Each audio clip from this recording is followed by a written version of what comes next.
Good evening, everyone. Thanks for joining us for our webinar. Today, we will begin with a brief intro to Zoom and followed by an introduction to our host and the topic and the presenters, who are Aaron and Catherine Bargen and Aaron Lyons.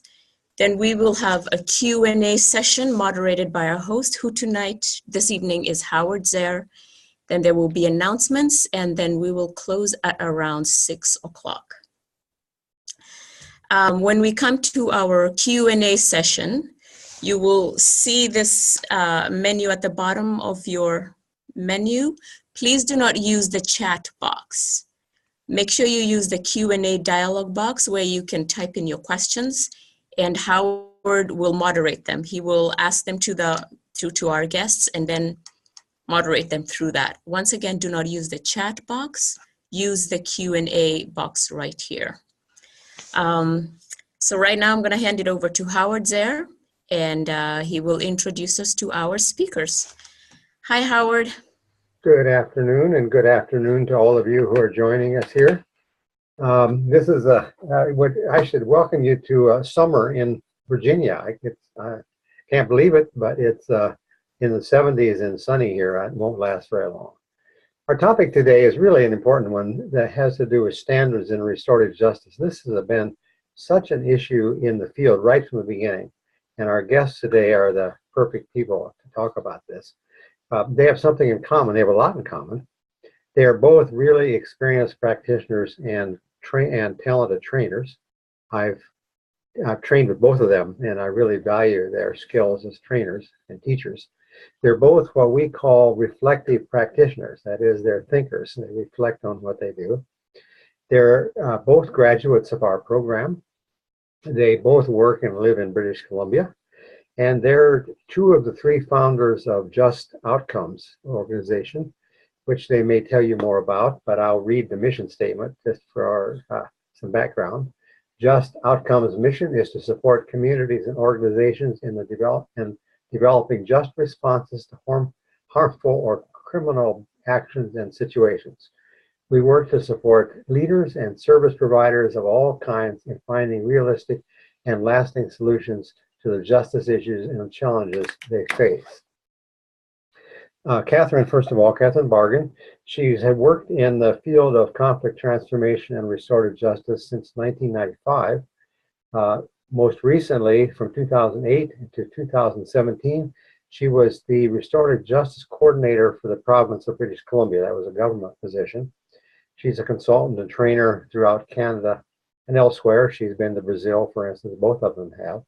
She's worked in education and restorative justice. She's author of the book, Educating for Peace Building, Implementing Restorative Justice Principles and Practices in a School System. So welcome, Catherine. Glad you're here. Second is Aaron Lyons. Aaron is the facilitator with the Fraser Region Community Justice Initiatives, which is a pioneering victim offender dialogue program for serious and violent crime in Canada's federal correctional system. Actually, that organization is one of the original pioneers in this whole field. He's done extensive training with a focus on needs of crime victims and survivors, and he's currently in the final stages of a pilot initiative to support community justice providers implementing restorative justice standards around these issues. I'm sure you'll hear much more about that from them today. So welcome to you, Aaron. I'm going to turn it over to the two of you, and for those of you who are listening in, please feel free to start putting questions and comments in the Q&A section anytime in here, and I'll be watching them. And when they're done presenting, we'll move into those questions and answers. So welcome, Catherine and Aaron, and I will turn it over to you.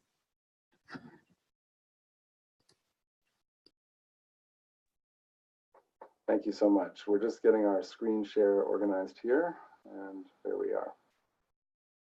Good. Well, what a privilege to be here with all of you digitally, and what an important topic, as Howard said. We'd like to begin with just a few acknowledgements, actually, starting with the fact that even though we're meeting here in cyberspace, this webinar is coming to you from the beautiful and unceded ancestral territory of the Coast Salish indigenous people, as well as the Stolo and the Kwantlen people in this area. The snowy territory, unceded territory of these people, much to the opposite of Virginia.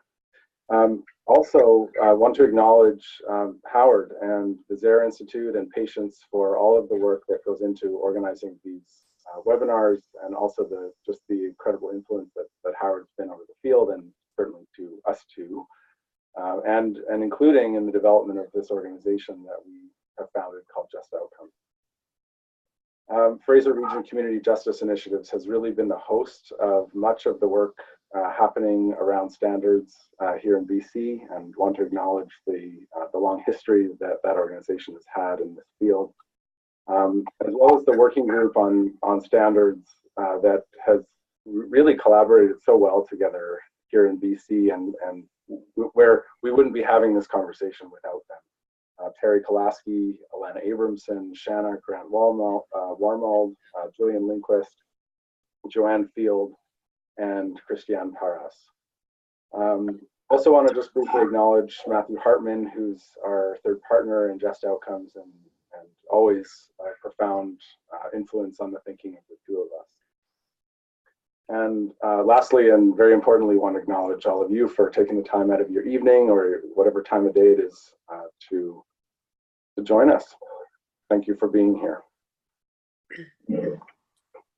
Thanks, Aaron.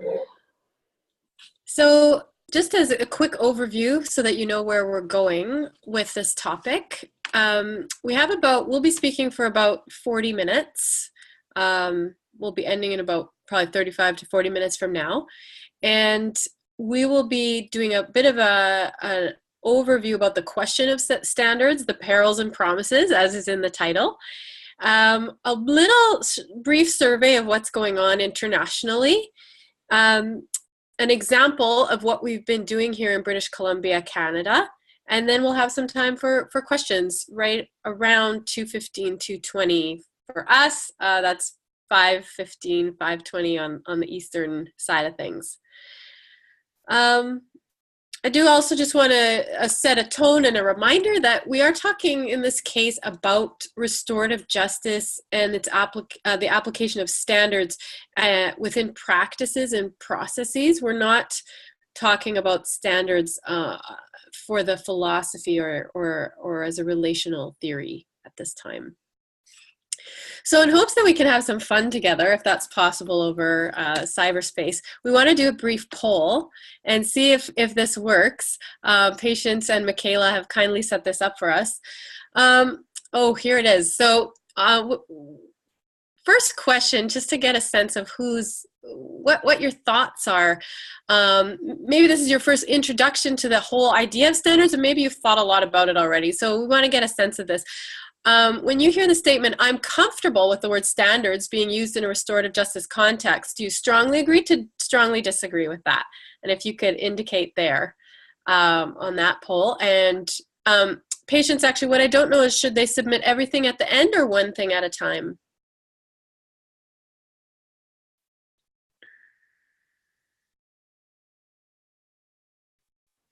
Sorry, it looks like they're doing everything at the same time. All at the same time. So Okay, okay, great. So then the next question, we'll do everything at the same time. The next question that we have here is, restorative justice practitioners should have to be accredited or licensed in order to work in criminal matters. From strongly agree to strongly disagree.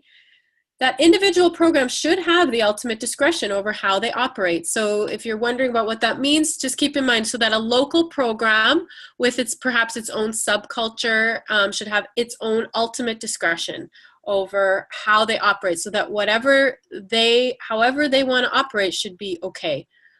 And fourth, it should be mandatory that preparation meetings be conducted before a restorative justice dialogue takes place. Give you just one moment to finish that off and press submit, hopefully, and I believe we'll be able to see the results. I don't know if it shows up as like a chart for us or how it's going to show up. This will be part of the fun. I think it looks like it's just showing up on the as people keep doing it. So I see. go with Okay. that. So if Are you able to see it? No, I can't see it yet. You can't see it? I think maybe we have to click end polling. Oh, okay. Maybe we need to click end polling when it's done. Okay. All right. So we'll just ask you to wrap that up, and if you're not done, we'll just end it now and take a look. Oh, wow. Okay, so I'm comfortable with the word standards being used. So this is a group that's fairly comfortable, but some not so. Some are neutral. Some of you aren't sure, but some of you are in the agree, maybe not strongly agreeing. So you're maybe, let's see what this is all about. Restorative justice should have to be accredited or licensed in order to work in criminal matters. So here we have agreeing and disagreeing is not too far off, and neutral. We've got things a lot more in the middle. So when it comes to standards, interestingly, that maybe is supported, but actually becoming accredited or licensed seems like that suddenly the agreement level is going way down. Individual programs should have the ultimate discretion how they operate. So number 3, so a lot of people saying agree. They should have the ultimate discretion depending on their own program. No one strongly disagreed, and some on the other side of neutral and strongly agree. And it should be mandatory that preparation meetings be conducted before a restorative justice dialogue. Here we have 58% people saying strongly agree and neutral. No one's disagreeing. So this is a really interesting one. If I can just reflect on this for a moment. So notice, this is the promise and the perils right here. I just want to show this distinction. How in number 3, folks are saying individual programs should have the ultimate discretion over how they operate. Not everyone, but over 80% of people responded neutral to strongly agree that individual programs should have the ultimate discretion. And yet, number 4, we're saying preparation meetings should be mandatory. So that doesn't provide ultimate discretion, actually, if we're saying that they should be mandatory. So I really appreciate you filling out that poll, because it so beautifully iterates exactly the crux of this problem. I don't know if we should call it a problem, but the promise and the perils. That inherent in the idea of standards and restorative justice, we in the field tend to like the idea of standards. We're not so sure about accreditation and licensing. It seems too restrictive. We want groups to have discretion for their own context, and yet we do believe that there are certain practices that shouldn't be should be mandatory, such as preparation meetings. So wanting to thank you for taking the time to do that poll. On the next slide, Erin, I will invite you at your leisure to open this link right at the top here on cjibc.org. You certainly don't need to do it now if you don't feel like multitasking, no problem. But this entire link will provide you with the document that was written in BC on recommended principles and standards for restorative justice providers in criminal matters. And we'll be visiting that towards the end of the webinar. If you want to open it now, you're welcome to do that. So this link will be shown again later, so no worries if it's not coming up for you right now. So let's begin with the perils. So why are people nervous about standards in restorative justice? I'll start maybe by this quote by John Braithwaite. And especially, well, I'll just read it. We can read it together. The specter of a Western accreditation agency telling an Aboriginal elder that a centuries-old restorative practice that does not comply with the accreditation standards is a profound worry. We should also worry about standards that are so prescriptive that they inhibit restorative justice innovation. When Erin and I found this quote, it just really sums up so much of what the concerns are. It's simply said, but it's deeply felt by all of us in the restorative justice field, that some external body, who knows who that might be, would come in and say, this is how you're going to do it, and I don't care what your traditions are or what your context is, this is what we expect. And then that suddenly a very human iterative, responsive process becomes rigid and prescriptive and loses its meaning because of how rigid it's become. And it also begins to exclude people who, perhaps people in power are starting to create standards for marginalized communities or communities that have been at this work for centuries, thinking particularly of our Indigenous communities. And actually many Indigenous forms of justice, not just in Canada, but across the world, that have used an approach like restorative justice, or that has a relational approach to justice in their theory. So that's the crux of the peril, which you are all in line with based on the poll, that feeling that individual programs should have their own authority over how they conduct their programs. So there's the peril. Just to clarify on our end, we started finding it helpful when we thought about standards versus standardization. So the question of standards can be thought of in some ways like in Vancouver, we have lots of food trucks. So here's a little photo of that.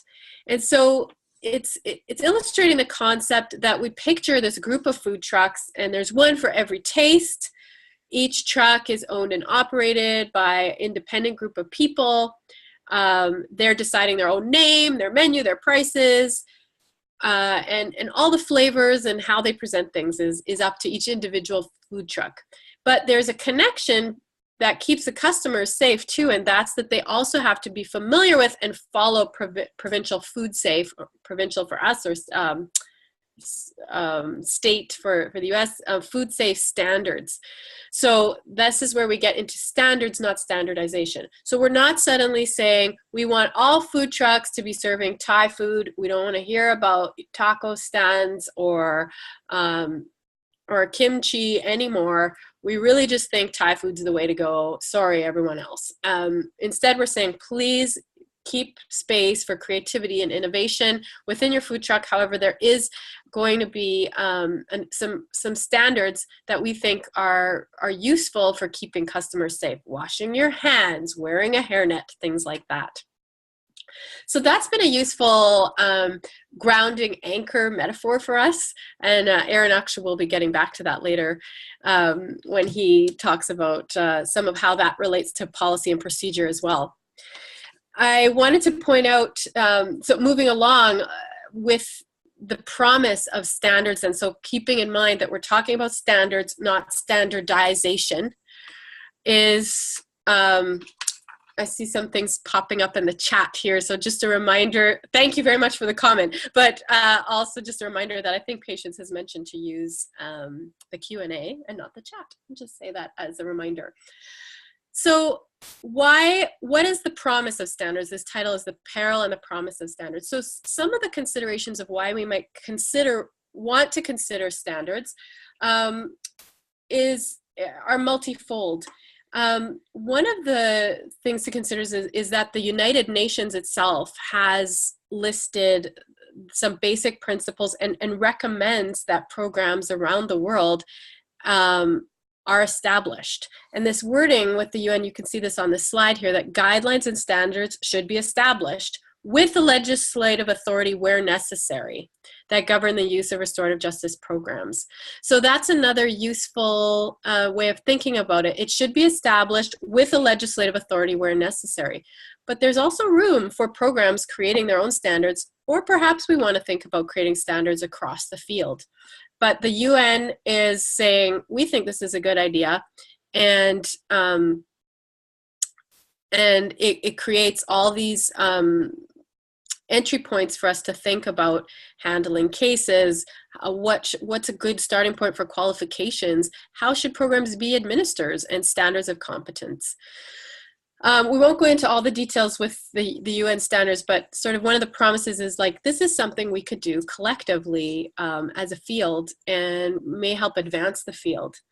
So in that way, one of the promises is a shared platform or language for internal discussions around effective practice, I do want to note that for some folks, maybe the United Nations is not the authority that you would want to see suggestions for standards coming from. So I want to continue to acknowledge that, you know, United Nations is often in a dominant position. And so we want to consider that, you know, how might them purporting standards affect any kind of marginalized groups. So that's always a concern to be holding up against any promise. That's an ongoing peril. Another promise to think about, and probably many of us who are practitioners or have been practitioners are aware, that we, when we have or think about standards, probably many of you are in programs that at very least have guidelines, but we think about actual standards, and we'll talk about what those look like in a second. We're thinking about something measurable here. Do you or do you not do this? Do you or do you not have preparation meetings, for example? Being able to tell a referral source that you have standards and be able to identify what they are and what they can expect in that way is very, can be a real propelling point for restorative justice programs.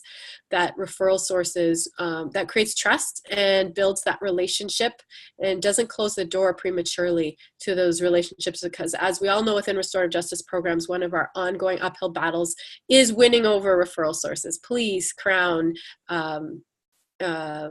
what's it called in the United States, our state prosecutors, that we're always looking, corrections, probation, we're always looking to these referral sources to why would they trust a restorative justice program? Who are you guys? What do you stand for? What can I expect? I'm sending vulnerable people your way. What can be expected? It's really helpful to think about standards as a way of creating and building some of that trust. And then finally, another way of another promise of standards is making the process understandable, not just for referral sources, of course, but for participants. So, and in this case, we're talking, I think, and this has been a big lens we've put on the standards, is especially for victims who are perhaps less familiar or don't have an advocate for them.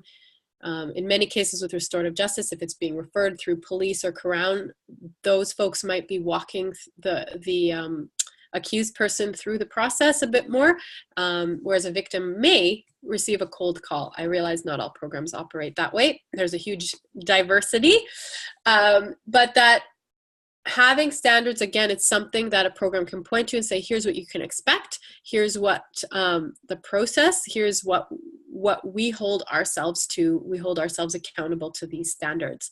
So you can expect an initial meeting. This is what you can expect in terms of follow-up. This is what you can expect if the process goes off the rails for some reason. This is how our volunteers are trained. This is what we would expect if around confidentiality, so that those standards are clearly outlined. It's not just outlined as respect is in the process, or we hold everyone as equals. It's vague. Standards help create for people a real idea of what's going to happen. And we see that as one of the promises of standards that are done in the correct way, which we will continue to talk about. And finally, I want to just also point out that in the broader spectrum, standards have the opportunity to help advance the restorative justice field into, related to what we were just talking about with the UN, into human rights and other disciplines.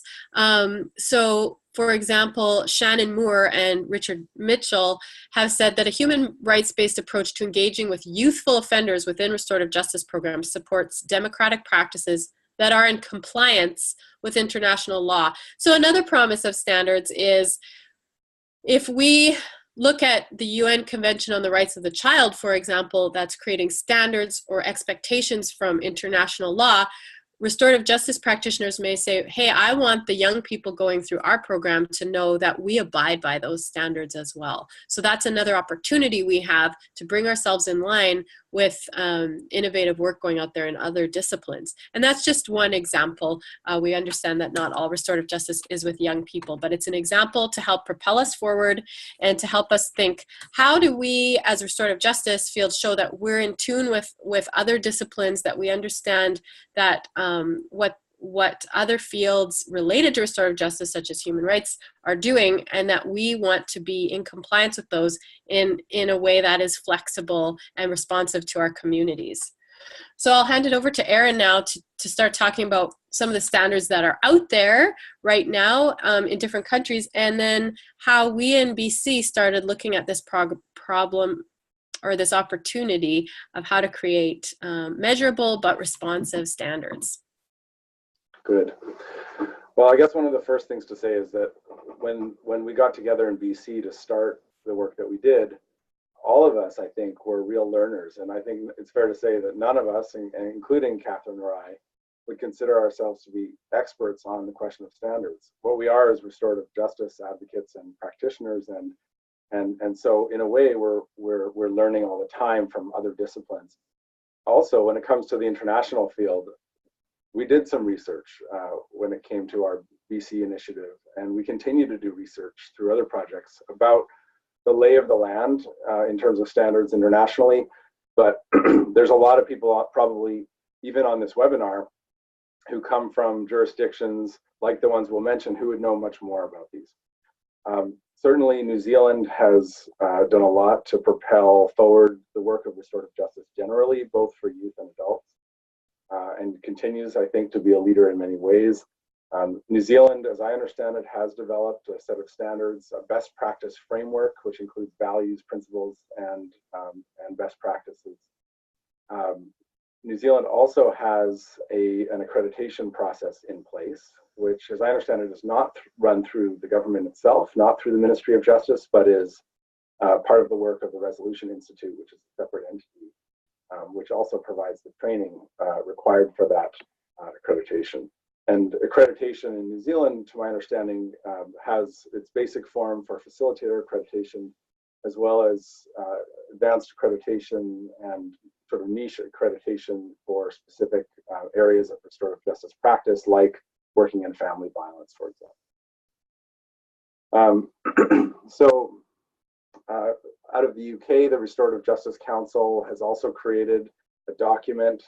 The links are on screen, in this case, top right, if anybody's interested. And I'm assuming this PowerPoint will be available on the Zehr Institute webinar if you didn't get a chance to look at these documents in real time.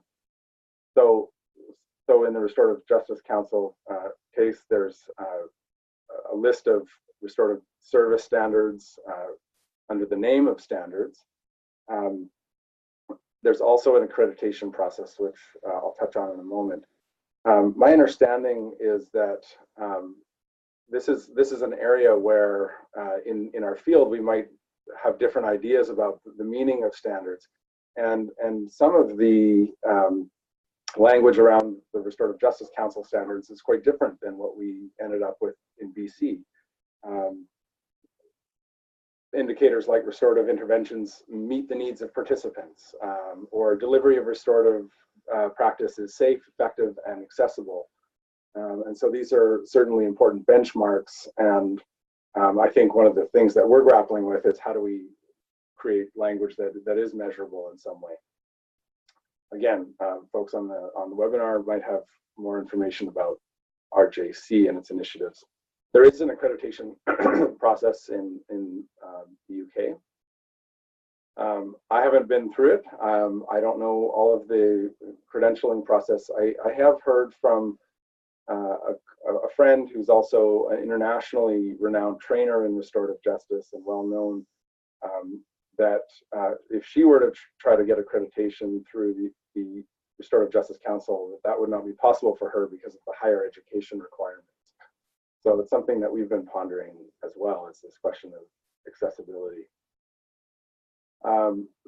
In the case of the Restorative Justice Council, I believe that there's something called the Restorative Service Quality Mark, which costs between £2,000 and £4,000 for an individual organization to acquire, signifying that they've met a certain standard. So part of why we mention these examples, even though we may not know all of the ins and outs of them, is because they set the context somewhat for how we've begun to think about and try to understand the work of standards here in BC, we are trying to learn from what's worked well in other jurisdictions and try to avoid the possible pitfalls as well. Certainly, and I hope this goes without saying, but the example of New Zealand and of the UK are certainly not the only examples of attempts at standards. I know Colorado has produced a document. There's probably many other jurisdictions in the US and internationally as well. So we have to begin, I think, with a conceptual understanding. And how do we align restorative justice practice with the values that are so commonly seen and talked about in our field? And so that we could think of it as values as sort of the most broad-based provisions, and all the way through principles, standards, policy, and procedure as a way to focus our practice based on those values. So one of the themes, I think, in how we are understanding standards is that standards must be embedded in values and principles. So what do we mean by these different concepts? Again, here, I would say certainly, actually, for me, it's hard to define at times. And so this would be something where I would invite, if you have definitions of these terms that you think are helpful, I would invite email correspondence, as I know with Catherine, after this is over. Values, we're seeing as ideas about what is important or desirable. They're like social norms. And so if we were to return to the food truck metaphor, we would think of values as things like customer safety. Right? That's something that everybody that works in that food truck thinks is important. And of course, their customers would think so too. Principles, definitely, as I read the literature on restorative justice, I think there's a lot of different ways that people are defining principles. We have principles as beliefs governing a person's behavior or organization's behavior. So a belief in the case of the food truck serving coffee would be, or in serving hot drinks, would be that people should be able to enjoy these hot drinks without getting burned. So that would be one of the principles of that organization. A standard, as we'll talk about in a minute, is something that is, it's a measurable norm. And for us, it's something that's established by general consent. So for us, the implicit in the notion of standards is some kind of democracy that produces it. So a standard, because it's measurable, might be something like the food truck will have a policy to ensure that all drinks are served at a temperature below boiling, right? We can measure whether that's happening or not. Standards will give rise to policy, at least in the work that we've done here. And in fact, as you'll see later, the measurability of standards often has come because we create policy out of that. And so the standard says there should be a policy on this topic. If there is a policy, then the measurement is there. Policy is, for example, all drinks from this food truck should be served at 195 to 205 degrees Fahrenheit. And yes, we translated to Fahrenheit for the American audience, or just under 100 degrees Celsius. So below the boiling point, but not by too much. Which is also drawing, of course, on effective practice or on evidence-based practice when it comes to coffee. You can see the extrapolation with restorative justice. And then a procedure is sort of how we go about this. So, for example, if a policy is what we do, the procedure is how we do it. So we set the coffee maker to number 5, and we have to make sure that coffee machine is serviced every 3 months, something like that. So those would be examples. So in short summary, how we're defining standards is as something measurable that creates a norm within the organization or within the service provider, and that's established by general consent, that there's a due process for establishing it, and that one of the key learnings for us has been that effective standards always have to be rooted back into principles if they're going to be interpreted well. That in fact, if we disembody standards from principles, then it becomes very, very difficult to adhere to them in any meaningful way, or to even understand them, or to solve, the natural disputes into how to interpret and understand. So in British Columbia, we really focused on a community-based approach. We had heard that there was a number of concerns, especially out of the crime victim community here in BC, with regard to restorative justice, both concerns and also a lack of information. And there was, thanks to Catherine's ministry at the time and other advocates, there was quite a lot of effort put into engagement processes, both with crime victims and their advocates and support people, and also to other stakeholders, prosecutors and police and others in the system that have whose opinions tend to matter in how restorative justice is implemented here. And thirdly, the internal dialogue that we've been having within the province through training initiatives and through dialogue initiatives throughout different regions of the province, and involving many, many different people. And as we listened and had these dialogues, it became increasingly apparent that there was a kind of a hunger for some kind of standards that we could all adhere to, both from the outside, saying we want some consistency and we want to know what we can get when it comes to restorative justice. What do we expect? What are you? What do you mean? And then also internally, how can we create a common narrative or some common ideas and language about practice, and use this as an opportunity to enhance our community? Definitely, this began as a coalescence of community providers and academics. I'll mention a little bit more about that process in a minute.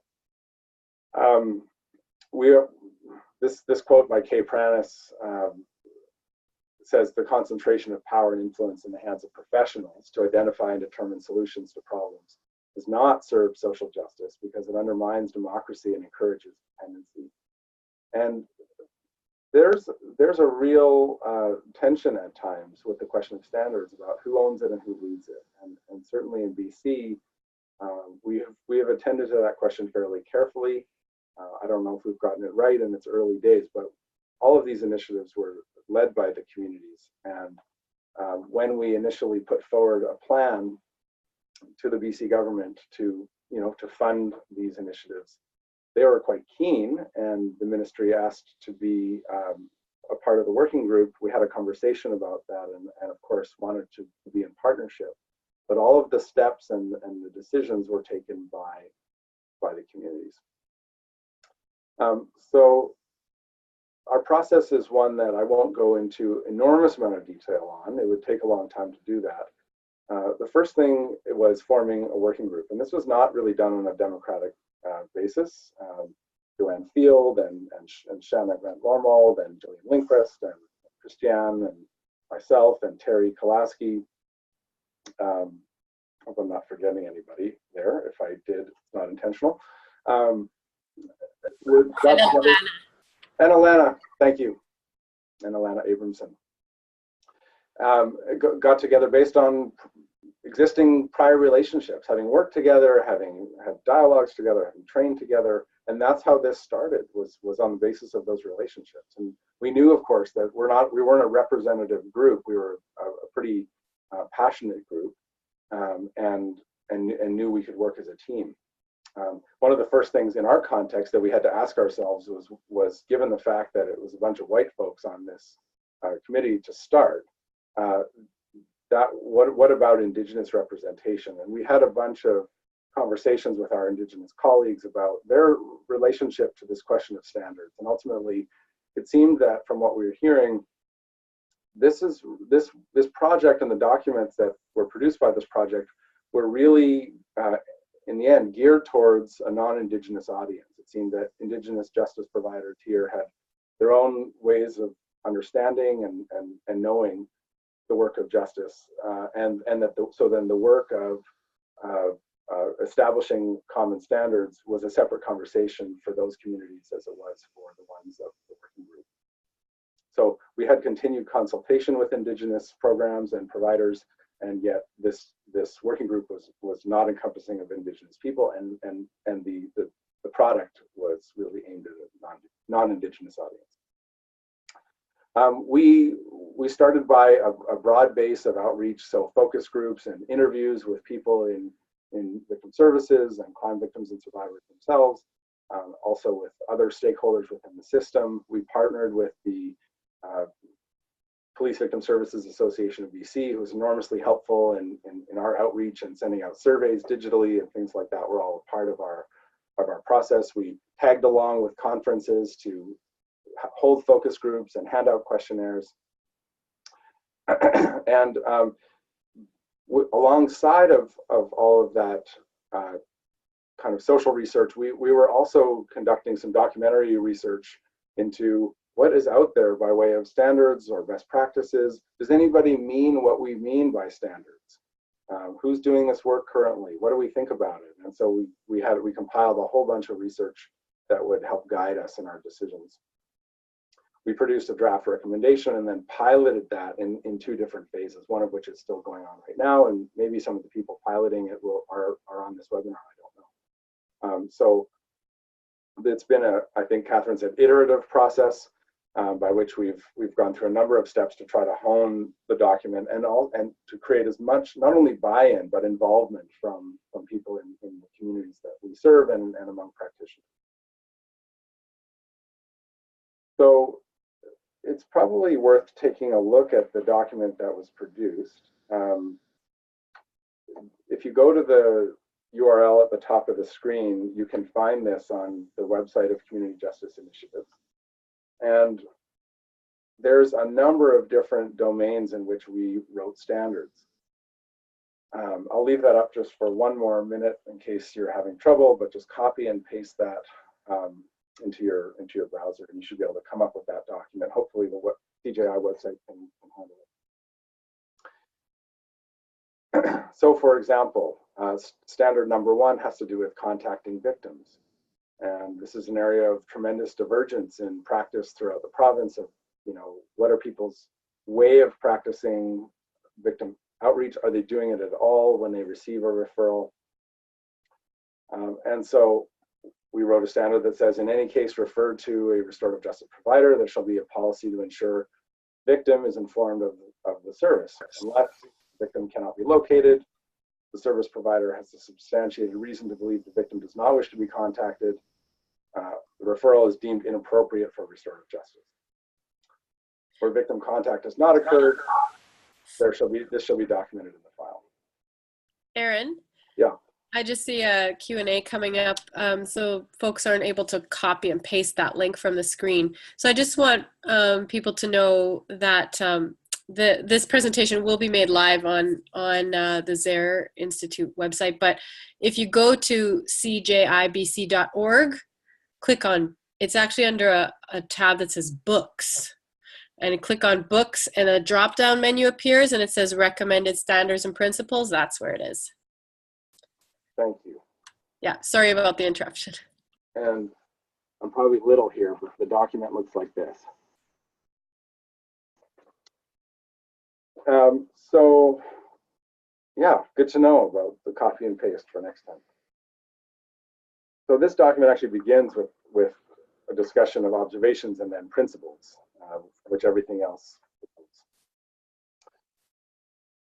In terms of standards, the only other example we'll show, because it's maybe so substantially different than what other jurisdictions have done, is we said the service provider shall have a policy that outlines minimum requirements for initial and ongoing training for staff and volunteers, etc. We did not, in our document, prescribe any specific training type or amount, and instead wanted to ensure that that was at the discretion of individual service providers. Not to mention that whatever we wrote wasn't a prescription to begin with; it was a recommendation, without a particular formality about it, other than the process that created it was quite collaborative. And that issue of how do we be accountable to standards and what does it mean to have a standard in place, and who enforces it or implements it? Those are all big questions. In any event, so training is one where a lot of other jurisdictions have made specific requirements of it'll be this type of training for this number of hours, et cetera. And because of the complexities that were pointed out by Don Braithwaite at the beginning of the presentation and by our trainer practitioner friend, for example, around how does this square with other types of knowing and with other, with the just huge cultural and community diversity that's present in our field. That was some of the reasoning for leaving it up to the discretion of program. So after the creation of this recommendation draft and document, we did pilot these standards in a few different communities. The initial pilot used a tool which was very, very basic, just simply listing the standard and then coming into the organization to conduct a kind of a policy review process, of course, very much voluntarily. Organizations who are wanting some support and assistance and to kind of develop their own internal dialogue. So looking at, is this standard in place? Is it not in place? Is it under development? Or do we not agree with it in the organization? And then using that as a kind of a roadmap for where to go next in terms of their goals. The process here was, just an initial take at implementation. In our second attempt, and the one that's current right now, we developed a more thorough workbook for policy development that would hopefully be of assistance to programs looking to develop policies based on the standards that were produced here in BC. And so this document, this kind of manual, has within it a bunch of questions that can help to guide discourse as we conduct this process. So Christiane Perils and Terry Kolaski and I have been meeting with 3 separate organizations throughout the province, talking about these questions, talking about the principles that were produced in 2016, talking about the standards themselves and where the organization wants to go, and then collaboratively with a team of people in the organization, trying to understand what it would take to help move towards a greater adherence to the standards and to have the kind of conversations that are necessary in order to do that. There's been a number of different policies that have emerged throughout the province as a result of work that's happened since the 2016 document. I won't read through this in detail, but you can get a sense of the length of this policy and especially the procedure coming from one organization. Here we have something that looks a little bit different. It's maybe a little bit shorter as a policy statement. And so this is the work that's going on. I will say too that a lot of the provisions in this standards document aren't new to anybody practicing in the field. This is not intended to be really an aspirational document. To a large extent, it's about setting kind of agreed upon minimum requirements that everybody would technically agree to, but many don't have it in writing or have any procedures attached to it. The intent here was not to set the bar really, really high, but instead to articulate what are our common benchmarks. So I think we're getting towards the Q&A period if we're not already deep in it. I think what we'll do is to turn it over some discussion. I will say that one of the things that's on our mind is about how does this matter in other jurisdictions? What do you take from the BC approach that's of value? What concerns do you have? How does regulation of restorative justice practice occur in your community, if at all? And what are your thoughts about that?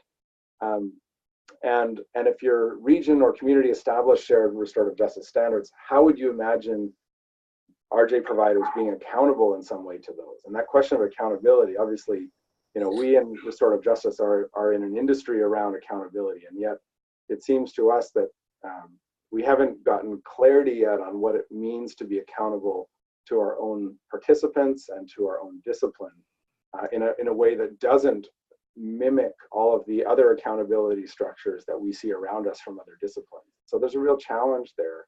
And for example, along with Matthew Hartman, Catherine and I are embarking now on a project in the state of Oregon to convene victim service and restorative justice professionals in the conversation about first, what would it mean to be accountable if we did have standards, and also then what might those standards entail. So we're actively working in other jurisdictions to kind of host and facilitate some of these conversations.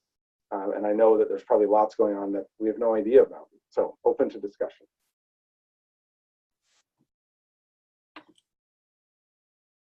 All right, thank you. This is very, very interesting, but you must have answered all the questions. We only have 4 questions or comments so far. So those of you listening, put your voice in here with the Q&A section, but I'll give you what we do have here. Let me start. So Graham points out that the standards could be pretty useful for funding too, isn't it, for grants and that kind of thing? And you haven't really talked about that, have you? That would be probably a significant promise for those groups that could envision themselves creating standards, to be able to demonstrate to a funding body that you abide by certain standards is absolutely a benefit. Yeah, I would think it'd be pretty important. To the extent they're measurable, you have to be willing to be ready to follow through and actually be able to measure them. That's right. I'm actually curious, Catherine, from during your time in government, how much this discussion was present for you there, and in terms of your colleagues and those around you. I mean, to what extent were people in government watching to see whether standards were a part of the field? Well, I have to admit that I'll point it back towards referral sources, that oftentimes when community groups are applying for grants, they need to show that they have the support of a referral source or someone who supports them. And so our expectation is that the referral source will be satisfied with the performance of that group. Or the expectation, I think, of a lot of funding bodies would be that if you can get a letter from the police or from state prosecutor or probation officer saying, we like the way this program is going, that it must be meeting certain standards. But I think we could go farther in that, trying to get groups to articulate their standards could very well at some point become a question of proof required on a funding document. And again, that presents the peril, right? Because maybe there's some groups that don't want to go this route. So yeah, I do find often in the restorative justice field, we're thinking 2 or 3 steps ahead of where the referral process folks are at. So they might not have thought through yet, like a funding body might not be thinking through yet, please show us your set of standards, because we understand that groups operate differently. There may be a perception out there that restorative justice programs operate as a monolith, that everyone does the same thing already. People don't always know what restorative justice groups are about. So I think it could even become useful for groups to be able to articulate, perhaps, these are the ways in which we're unique, these are the ways in which we serve certain populations, and then here are also our standards within our uniqueness. Good. Well, we got more questions coming in. The next 2 are 2 different people. They're related questions. You talked earlier about the problem of using educational levels. One person saying, wouldn't a lived experience like having been incarcerated be an important qualification, possibly?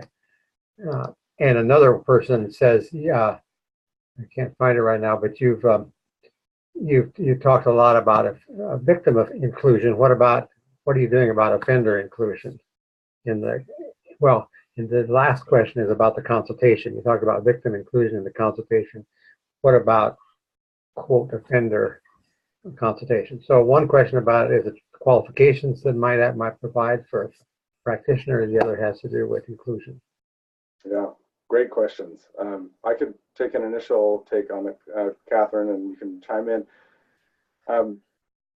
So in terms of the question around lived experience, Absolutely. And this is something where, you know, what we believe is important is that somebody who has, let's say, a lifetime of peacemaking experience in their communities but does not have a formal education isn't barred from accessing, you know, the right or the privilege to facilitate a restorative justice process. Whereas somebody coming right out of, let's say, graduate school and has, you know, never seen a case in their life but has that piece of paper could access that role. So that just privileges a certain type of knowledge, right?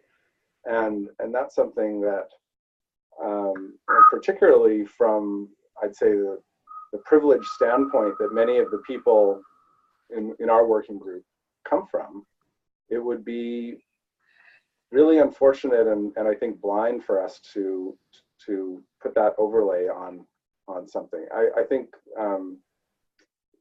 restorative justice is, when it comes to standards, it is at risk of professionalization in the way that Kay Pranis in this presentation was quoted as steering us away from, if we're not careful about it. And so there's what I experienced in going around the province and talking to people is that there's a lot of positive energy and momentum about standards, but sometimes I felt, speaking personally, that it needed tempering, because what people meant by it and how prescriptive people are ready to be about it can sometimes be out of step with the true values and origins of this field. So it is a dangerous concept in some ways, and for exactly those reasons, in my view. In terms of the victim and offender engagement, and these words are obviously flawed and don't work for everyone, so they're being used as shorthand here. Definitely, that is something that is incomplete about the work that we've done. We addressed it as to victim-sensitive standards, or focusing more on the needs of victims for a very specific reason, and that's because we witnessed and felt that the needs of victims were being underserved in restorative justice processes in BC.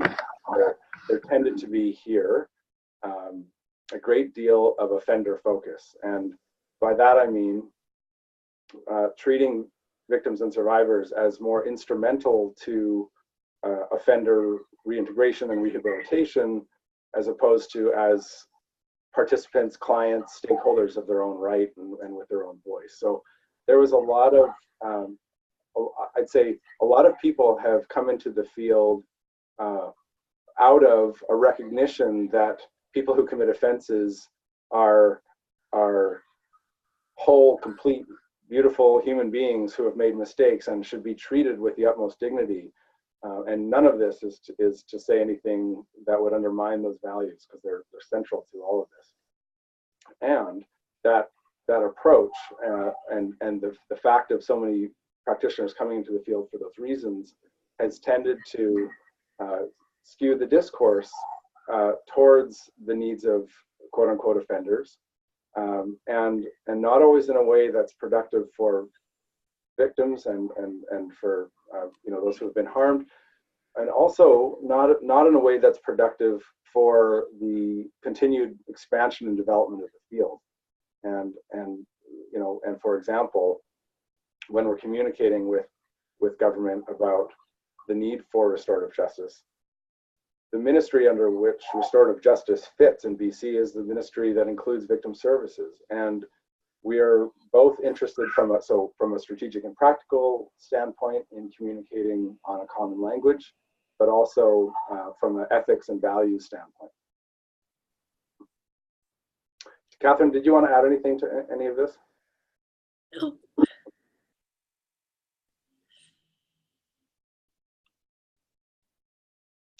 You're on mute, Howard. There we go. It's trouble getting old. You forget things like that. That's my excuse. Now, this is a longer question. I'm going to read it here, and we do have questions coming in there. we're getting a backlog here. So I think that the critical issue is who and how these standards would be defined. Corollary to this, how these standards, if they are already defined, gain legitimacy following among practitioners, service providers, and service users. What is at stake if the route in defining standards is via 1, legislation or state action, 2, professionalization of restorative justice practice, 3, organizing a multi-represented council local grassroots mobilization, or 4, local grassroots mobilization. What is the implication of these means of implementation? Some of this you have answered, and it's a complex question, but do you have any comments on that? Yeah, thanks for the question. Aaron, do you mind if I take a crack? Go ahead. To me, one of the things, if I'm understanding the question correctly, in terms of what is at stake if the route to defining standards is, at least to your first point, via legislation or state action, I have concerns about that as someone who believes strongly in the value and importance and centrality of community within restorative justice. I personally don't want to see government and state organizations holding the reins on the standards issue. I have really enjoyed how it's unfolded here in BC, which is community-driven, government-supported. So I think you're going to see standards that are more, well, I've used the word a few times, but more flexible, more understanding of context, and not just black and white, like, okay, I find that sometimes a very institutional approach to standards might be something like, did you lock the door at the end of the session, yes or no? Do you accept accused persons who have already committed more than 2 crimes, and perhaps from a position of not understanding what's relevant or what's important. So I think that's another reason why I would like to see this discussion around standards happening in communities more, and not being shied away from once that distinction between standards and standardization has been strongly understood, because I would like to see communities in the driver's seat of these discussions, saying, this is how we would like to have our funding bodies and governments and institutions understanding what we stand for and how we are holding ourselves accountable. So if we can get ahead of that discussion, then my hope is that institutional bodies won't have to come in and say, all right, we need you to follow these standards. That's the danger, because governments and institutions are usually more than happy to do that kind of stuff. So I think as a community, we have the opportunity to get ahead of that conversation. I don't think that answers every aspect of the question, but I hope it answers at least some of it. Aaron, anything to add?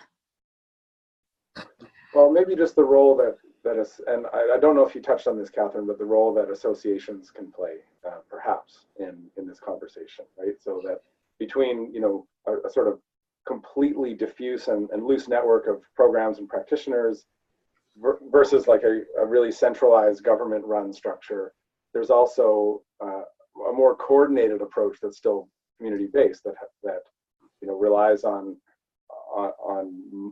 multi-stakeholder groups, on practitioners and programs coming together in associations. And it's something that we're just really beginning to explore here in BC, but a lot other Canadian provinces like Alberta and Nova Scotia have gotten farther with that. And as have many other jurisdictions, and certainly in New Zealand, there's what I understand to be a strong association for restorative justice at a community level. And that provides some type of common voice, as well as potentially some oversight without it having to be from government. There are risks there too. Professional associations can be just as frustrating for some people in disciplines where they exist as governments can, but at least there's that option to explore. A somewhat related question is, can we return to the question that Catherine has raised, whether the UN or, for example, the Council of Europe are good/effective platforms for elaborating and setting restorative justice standards? So that's kind of an offshoot of the same question, but do you have any reflections on that? Yeah, well, thanks for that question too. The way I think about it is, again, I felt conflicted even in talking a little bit about the UN, because I personally wouldn't want to see the UN driving the standards discussion in restorative justice. That said, we have probably many of us or some of us on this webinar know that the UN is currently consulting with experts across the world on at least the guidelines for restorative justice. So I know that like good consultation or some consultation processes are in place to help develop those guidelines. What I like about the UN paying attention to the standards is that it helps elevate the issue. Most times when people say, oh, the United Nations would like to see us develop standards, then sometimes that helps elevate the issue, give some credibility to people thinking it through and spending time on it. So I love the idea of them being collaborators and people in the discussion about standards. But I'm still not convinced that anybody can create the standards, program standards, better than communities doing it together and in dialogue with other bodies. But that, to me, I still think that is where I would like to see standards for restorative justice coming from. Anything to add on that, Aaron? Oh, it's such a big topic. I mean, yeah, I think there's good reasons why the UN principles are not framed as standards, because it would be very difficult for them to write measurable standards for the whole world, no matter how good their consultation process was. And you know, so there's nothing in those documents that's really measurable from what I can tell. And similar to, you know, in Canada right now, we have in progress is a document. The exact name is escaping me, but it's the guidelines and principles on restorative justice practice in Canada in criminal matters. Definitely related to the UN document and in relation to the UN. It's a useful document. There again, you know, Canada's a big country, so none of that is what you could call measurable. And I guess, you know, for me as a practitioner, what I've noticed is that there's quite a lot written already now about principles and values in the field, and that's all valuable. But we tend to shy away from getting anything measurable, and so that is, I think, one of the growing edges of our field. And as Catherine said, how do we do that on a more micro level in ways that are really responsive to the needs of the people we're working for and working with? Yeah, and in terms of the Restorative Justice Council, I think that was part of the question. I really don't know enough to critique their work or anything like that, but I do hear concerns about the accreditation process because it's quite specific and quite rigorous and quite expensive and things like that. And I think that's worth continuing to dialogue about in other countries and regions as we go forward. A couple of comments here that most of our conversation today has been around harms that are in the fall and what we call the criminal or legal arena. What about all those other kinds of harms? To your standards approach, I mean, I'm going beyond the question here, but do you feel like what you're working on here has implications beyond what we call crime? Do you have something to say on that, Catherine, or should I dive in? What do you think? Go ahead, you can start. Okay, well, it's true. I mean, only a narrow slice of harm is actually getting called crime or being reported as crime, and so this only goes part ways, or a very limited amount in addressing the whole picture. I guess, I mean, using schools as an example, obviously that's a huge part of what constitutes restorative justice practice right now. and it's a growing part. And part of the, I guess, overwhelm for us in even inviting that conversation into this discussion was that restorative, the principles and philosophy of restorative justice take shape in so many different ways in schools. And I think it's true in other organizational settings too, that don't look a lot like how it exists in the criminal justice system or in cases that are parallel to the criminal justice system. So in that situation, it's really hard to know what we mean when we're writing standards. If, for example, a talking circle in a classroom that's not harm focused per se, but that's more community building and focused, that would be a restorative practice under many people's definition, depending on how it was facilitated, and then of course there's debates over the language of restorative practice versus restorative justice. But where would then our standards kind of land in relation to something like a talking circle for the purpose of classroom community building? They wouldn't.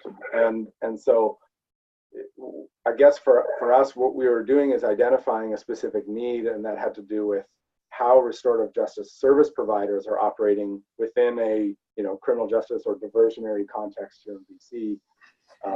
And so who we invited to the table was very reflective of that. The kinds of discourse and what the literature we drew on was reflective of that. But I think it's an important question because, what are we talking about with relation to restorative justice? Can be very broad or very specific, and we treated it more specific.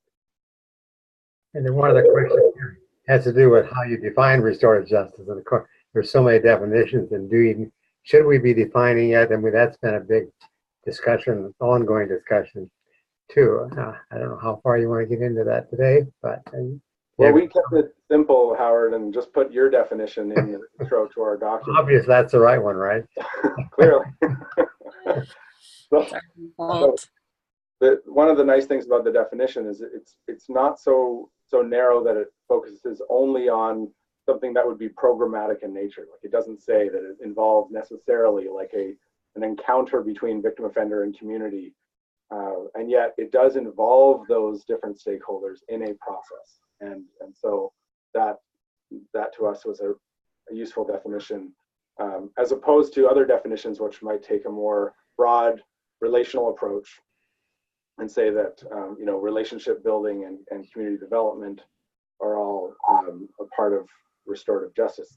For us, I think we envision it as those are important activities that underpin all restorative justice efforts, that a relational and a sense of the interdependence of people and communities is all part of what gives rise and sort of gives birth to doing justice restoratively. But we're taking a definition of restorative justice as a response to a harmful incident, whether it's defined criminally or not. And I'd like to just jump in here. A lot of the questions have a theme that could have a similar answer.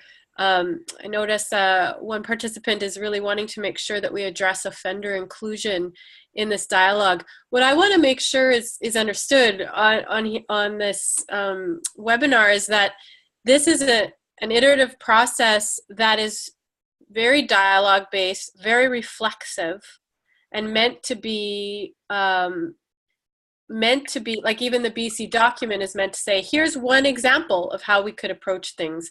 Now in BC, we were very attentive to victim needs because in our particular context, restorative justice has received a lot of critique around not being victim focused. And I've really noticed as well that because referrals often come from police, probation, and the courts, so they're folks that are all attending to dealing with the offender in the system. So a lot of times victims have felt left out of the system. So we were, I think of it sometimes as a pendulum swing, that restorative justice, we're trying to do a bit of a course correction and make sure that victims feel included in the process. But trying to more actively include one group isn't about not wanting to include any other groups. So I think when you're thinking about anything that we've said in this webinar, I wouldn't take any of it as canonical truth.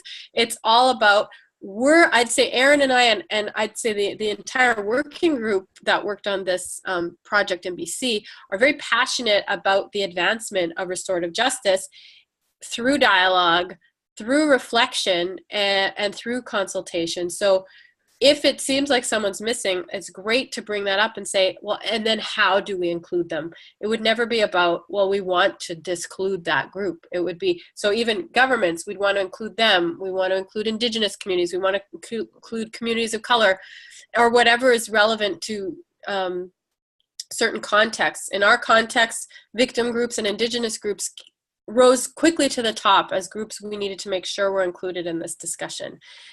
But it's not to the exclusion of any other groups. So I would encourage anyone out there saying, what about this and what about that? Great, like we need to figure out how to advance this discussion.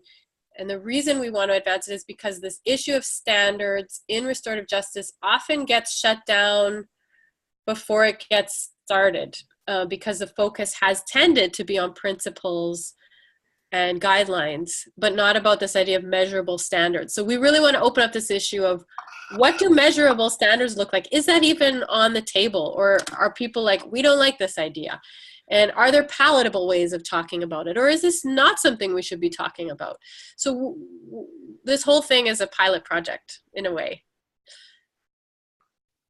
There's two related questions here. One of them, like, could we take an opt-in approach to standards and accreditation that would qualify those groups for receiving different types of cases and referral sources as well as related funding from governments? It could have been opt-in, and then relatedly, many programs receive minimal referrals on an annual basis and may not have had opportunities for consistent training due to financial or geographic constraints. Do you see a challenge in the restorative justice community discussing standards given the diversity of experience and capacity within programs? So questions about opting in and about the diversity. Is there anything beyond what you've said already that you'd like to add? Can you just repeat the first question, Howard? The first was, could we take an opt-in approach to standards and accreditation that would qualify those groups for receiving different types of cases and referral sources as well as related funding from government? Right. And I noticed this question is from Joanne, who is part of the group that helped create this document. So in terms of opting in, the approach to standards, I think that's one way to navigate through this, and I'm sure you've thought this through in a bunch of different ways too, Joanne, that there's I think there's still a promise and a peril in that opting in, saying, okay, if you want this certain type of funding, we want you to abide by these certain standards. I think that could work because it doesn't impose, but also, again, if people are dangling a lot of money in front of groups and saying you can't get it unless you abide by certain standards, then we may be excluding certain groups who wouldn't want to adopt those standards. So again, I'd be asking, what's the nature of the opting in? Who's offering the opt-in? Is it about funding? I think there's real validity to it, but I also do think that there's concerns. So that's my answer. Seems to be for everything with with this topic. Aaron, do you have more to say on that? With apologies, I just need Howard to reread question 2 so that we can make sure we address that one. We've written it down. Many programs receive minimal referrals on an annual basis and may not have had opportunities for consistent training for various reasons. Mm-hmm. You see a challenge in the restorative justice community given standards, given the diversity of experience and capacity within programs. So, diversity partly because just some of receipts have so little ability or opportunity to be trained and so forth. Yeah, this is a huge challenge. It certainly is in our province, where a lot of groups are operating in remote areas, in smaller communities where there's not a lot of referrals, hopefully because there's not a lot of crime in some cases, and for other reasons, right? And to do with the relationships that they hold with stakeholders. So there's lots of people practicing here on a voluntary basis, you know, getting paid nothing at all, including those who run programs and who coordinate them. And that's part of the strength, though, of the movement here in British Columbia, and that's something that we never want to lose. that sense of grassroots leadership that has really defined the texture of our field here. And at the same time, what that means in some cases, exactly what the person who wrote that question is articulating, is that there can be this sort of cycle where some volunteers are not getting much practice because they don't have a lot of cases, and that there's not a lot of funding, and so there's not a lot of opportunities for deep training and for you know, sort of a breadth of understanding. So where do we go with that? I don't think any of us have the answers to that, because it would certainly be a shame to centralize the field more in many ways, and then therefore not have it embedded in as many communities. And at the same time, there is a real problem with people getting the training and the practice that they need in order to feel really confident. So all I can say to that question is, yes, it's an issue, and I think we're still a ways off here from knowing how to solve it. Sarah from here, who is now working on her PhD in New Zealand, says, I really enjoyed this presentation and learning from your experience in BC. What are your thoughts on the relationship between standards and expanding the restorative justice field? If the assumption is that organizations and communities support restorative justice to the extent that standards are even on the table, how do you respond when systems include restorative practices to a point, but not past that point to influence a culture of change? Does that make sense? Yeah.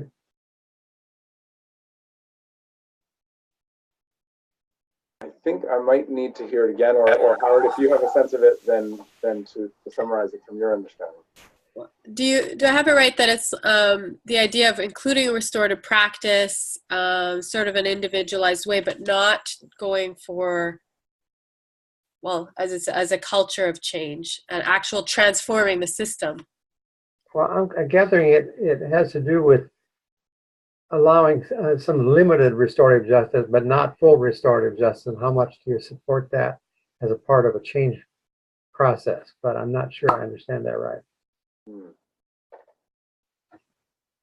We have about 5 minutes left, so if you feel like you don't have anything profound to say, we can pass on it. But well, I think I'd like to say that in terms of I think my thinking needs to be expanded on this, but it may have to do with that the standards issue can be very what's the word, myopic. We're looking very closely at programs and processes and how to ensure that they are operating as best as they can, and with as much ethical practice as possible and best service for everyone involved. That's the purpose of standards, at least right now.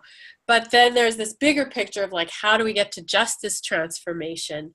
And I haven't been thinking a lot about the connection between standards and restorative justice and larger transformation, except for that as this is a bit of a, hopefully this makes sense, that as programs, if restorative justice can consistently show that it is indeed a viable option with a lot of credibility that a lot of justice stakeholders want to use because they know that it's operating well and working well for victims, then we're going to see more and more folks within the criminal justice system adopting that, adopting and supporting restorative justice. I think sometimes I've heard of culture change, saying you're not changing the internal culture of one thing, but you're creating a new option that's so appealing that the other one becomes irrelevant. And so I wonder if standards could be a piece in helping letting restorative justice become so appealing and so obviously an option and a solution to many of our justice issues, that it doesn't make our current criminal justice system irrelevant by any means. There will always be a place, particularly for proving guilt and innocence, but that restorative justice becomes such an appealing option for referral that it really grows and takes off in terms of really transforming the idea of justice. Yeah, and let me add just that. So I would agree with a lot of that, Catherine, and that also I don't think that really good quality restorative justice practice within the system, or even on a programmatic level of any kind, is going to be the be-all, end-all for system change and a kind of a cultural revolution or anything like that. I think that it's a piece of the puzzle, and it can be like a demonstration of society's values and of where we want to put our focus and what's possible, as you said. But I do think that there's a parallel conversation required here as we get very specific in conversations like this one about, at a programmatic level, how are we practicing and what needs to be in place to keep it safe and all those things. I think that's really important to be that specific. But parallel to that is the conversation about, what does justice mean? How do we transform all of our institutions or breathe new life into them? What does restorative justice look like and feel like and taste like on an everyday level, and all of the richness that goes on in our field? It would be, I think, unfortunate if in this conversation about standards, any of that richness got lost, or any of the paradoxes that exist within our field started to become oversimplified.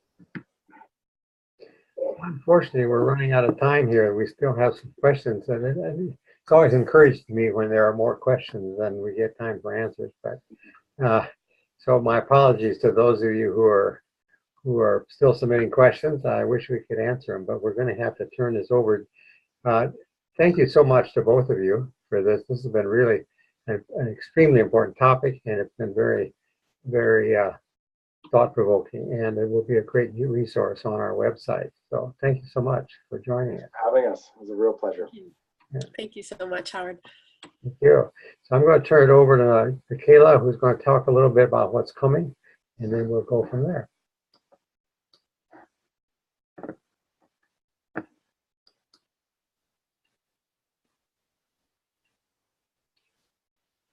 We'll hopefully get there shortly.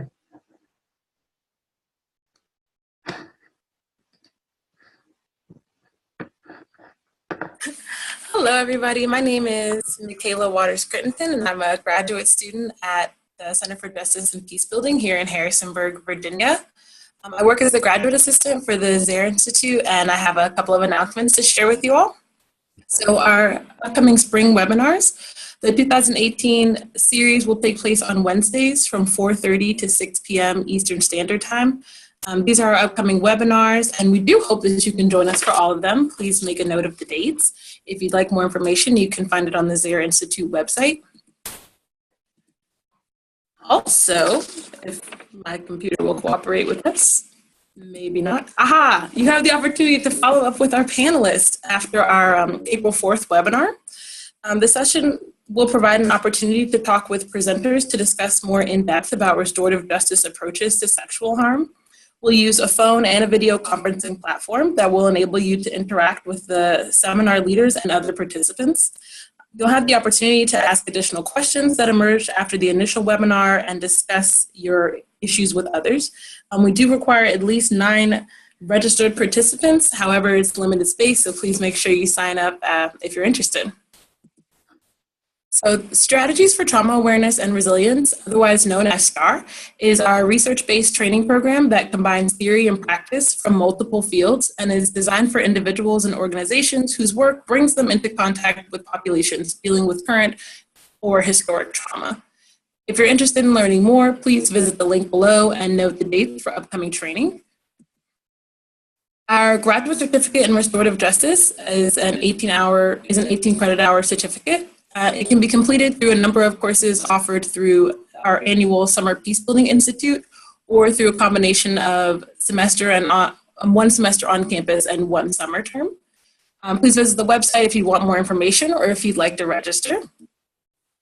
Restorative justice and education. If you're interested in the intersection between restorative justice and education, we offer a master's in education with the restorative justice concentration, as well as a 15-hour graduate certificate in restorative justice and education, and that can be used by a variety of professionals working in educational settings.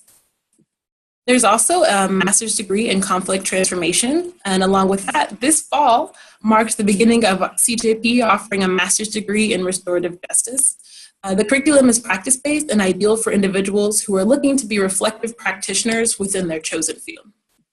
Last but certainly not least, the Zehr Institute website is available as a source for upcoming events and is a repository for past webinars that are linked to YouTube. The recording for tonight's webinar will be available within the next 48 hours. And that concludes all of my announcements. So here is Howard Zehr with a few closing comments. Thank you, Michaela. Thank you to all of you who joined us both on this Zoom platform and on Facebook. We're now streaming live on Facebook, so some of you may be watching there. And again, thank you, Catherine and Aaron, for the stimulating conversation. Hope you have a good evening or morning, wherever you are. And do come back to this website and see announcements. The next two webinars look to be really interesting ones. We hope you'll join us. So thank you very much and good evening.